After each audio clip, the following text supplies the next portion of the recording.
কলকাতায় বসে পাহাড়ের স্বাদ, হ্যাঁ, দার্জিলিংয়ের মতো ঝিরঝিরে বৃষ্টির সাথে যদি পাওয়া যায় পাহাড়ি স্টাইলের জুসি মোমো, তবে যে কারোর লোভ লাগতে বাধ্য। মোমোটা ভেঙেই যে গন্ধটা নাকে এসে লাগলো এবং তাতে জিভ থেকে যে জল পড়লো তার চেয়েও বেশি জুসি ছিল মোমোর ভিতরটা। বাইরের ফিনফিনে কোটিংয়ের ভিতরের চিকেনে ভর্তি স্টাফিংও এবং ঝাল ঝাল সসে একটু মিক্স করে মোমোটা মুখে দিতেই ফ্লেভারটা ব্লাস্ট করলো। সাথে স্যুপটা ছিল নর্মাল বাট ভালোই। তো আমরা কিন্তু এই দুটো দোকান থেকেই নিয়েছিলাম চিকেন স্টিম মোমো, দুটোই কিন্তু অসাধারণ ছিল। কিন্তু এই দিদিদের মোমোর চিকেনের স্টাফিংসটা কিন্তু একটু বেশি লাগলো।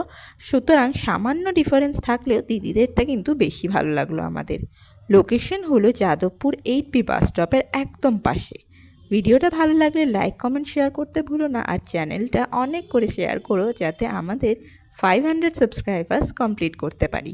দেখা হচ্ছে নেক্সট ভিডিওতে খুব তাড়াতাড়ি। ততদিন ভালো থাকো, সুস্থ থাকো আর খেতে থাকো। Bye bye.